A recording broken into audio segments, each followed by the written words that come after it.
যেমনটা আপনারা দেখছেন যে এতক্ষণ চলছিল শপথ সমাবেশ, যেখানে একের পর এক তাবড় তাবড় বামফ্রন্ট নেতা নেতৃত্বরা এসে বক্তৃতা দিয়ে গেছেন।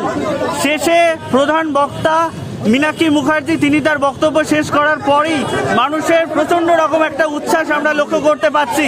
সোনারপুরের মানুষ তাকে ঘিরে উচ্ছ্বাস দেখাচ্ছেন এবং সেলফি তুলতে মজে উঠেছেন। তারা ইতিমধ্যেই মীনাক্ষীদির কাছে পৌঁছেছেন এবং তার সঙ্গে কথাবার্তা বলতে চাইছেন।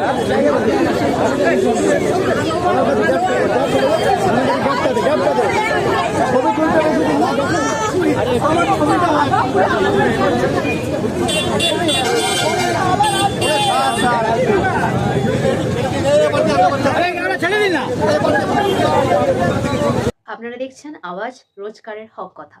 For more updates about Awaz, please subscribe our YouTube channel Rajshekhar Thali.